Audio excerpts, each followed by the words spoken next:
Assalamualaikum warahmatullahi wabarakatuh.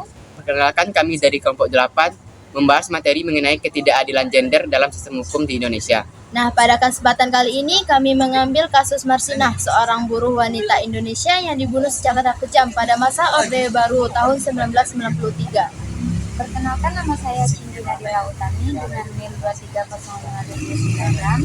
Perkenalkan, nama saya Daza Mawardani dengan NIM 23052009. Perkenalkan, saya Dila Uktrina dengan NIM 2305247. Perkenalkan, nama saya Fakri Akbar dengan NIM 2305250. Baiklah, selamat menyaksikan.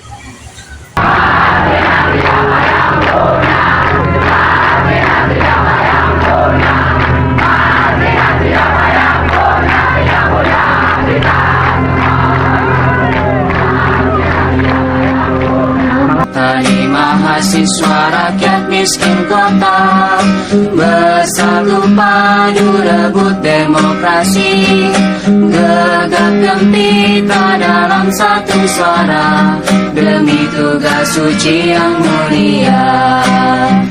Hari-hari esok adalah milik kita, terciptanya masyarakat sejahtera, terbentuknya tatanan masyarakat Indonesia baru tanpa Orde. Marilah kawan, mari kita kabarkan, di tangan kita tergenggam arah bangsa. Marilah kawan, mari kita nyanyikan sebuah lagu tentang pembebasan.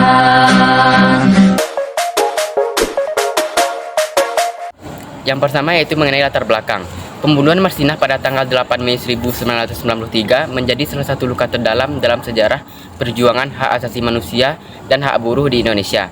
Seorang aktivis buruh perempuan yang gigih memperjuangkan haknya, Marsinah ditemukan tewas dengan luka-luka setelah mengalami pelecehan seksual di tempat kerja.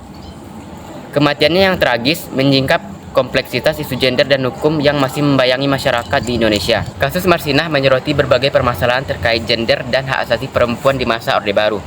Marsinah sebagai seorang buruh perempuan dihadapkan pada situasi yang penuh diskriminasi dan eksploitasi. Pelecehan seksual yang dialaminya di tempat kerja merupakan representasi dari budaya patriarki yang merendahkan dan menindas perempuan. Di sisi lain, keberanian Marsinah dalam melawan pelecehan dan memperjuangkan hak-hak buruhnya menunjukkan kekuatan dan potensi perempuan dalam memperjuangkan keadilan. Kematiannya yang tragis menjadi simbol perlawanan terhadap penindasan dan diskriminasi gender yang ada di Indonesia. Baiklah, selanjutnya teori pendukung. Dalam menganalisis kasus ini, teori feminis dapat memberikan sudut pandang yang relevan. Teori feminis menyoroti ketidaksetaraan gender baik dalam masyarakat maupun dalam lembaga-lembaga seperti hukum.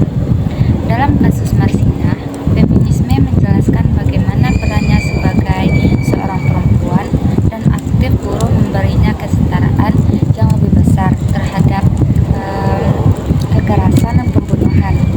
Juga feminisme menyoroti bagaimana sistem hukum seringkali tidak memberikan perlindungan yang cukup terhadap perempuan, terutama mereka yang berada di garis depan perjuangan seperti Marsinah. Baiklah, kita masuk ke pembahasan. Marsinah bekerja pada sebuah pabrik milik PT Catur Putra Surya di Porong Sidoarjo, Jawa Timur. Dia juga merupakan seorang aktivis dalam organisasi buruh SPSI, unit kerja PT CPS. Pada waktu itu, buruh di PT CPS hanya digaji 1,7 juta per bulannya. Kondisi ini tentu berbanding terbalik dengan keputusan Menteri Nomor 50 Tahun 1992 yang menunjukkan UMR Jawa Timur adalah 2.250.000. Dan Marsinah terkenal dengan vokal, kemudian berunjuk rasa menuntut kenaikan upah. Pada 4 Mei 1993, Marsinah tampil dengan sederet argumentasi yang merepotkan pimpinannya. Bahkan, Marsinah dengan lantang menentang permintaan Direktur PT CPS agar pekerja itu bekerja seperti biasanya saja. Dia bersama teman-temannya melakukan aksi mogok kerja bersama. Itu tentu saja membuat Marsinah mempunyai semangat untuk melakukan perlawanan yang kuat terhadap ketidakadilan buruh yang terjadi di Indonesia, dan eksploitasi buruh menunjukkan bahwa dia tidak hanya berjuang untuk dirinya sendiri, tetapi juga untuk berjuang untuk buruh perempuan yang ada di Indonesia. Di tengah kondisi kerja yang keras dan mungkin eksploitasi, Marsinah hadir sebagai sosok yang berani bicara dan bertindak untuk kepentingan sesama pekerja. Dia bergabung dalam serikat buruh dan aktif bersuara untuk hal-hal dasar mereka, termasuk upaya adil dan kondisi kerja yang manusia. Pastinya seperti tidak begitu peduli dengan para perempuan buruh di Indonesia.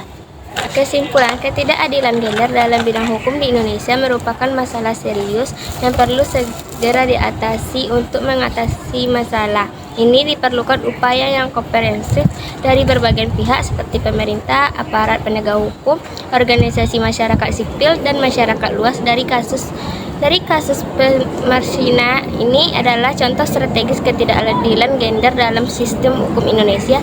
Perempuan terutama yang aktif dalam bidang aktivisme dan gerakan sosial seringkali menjadi sasaran kekerasan dan pembunuhan tanpa mendapatkan keadilan yang layak. Hal ini mayoritas perlunya reformasi dalam sistem hukum untuk lebih melindungi hak-hak perempuan dan memastikan bahwa ketidakadilan ditegakkan tanpa pandangan gender. Kasus Marsinah juga menjadi momentum untuk terus mengingatkan dan memperlukan hak-hak perempuan dalam ranah hukum dan sosial di Indonesia.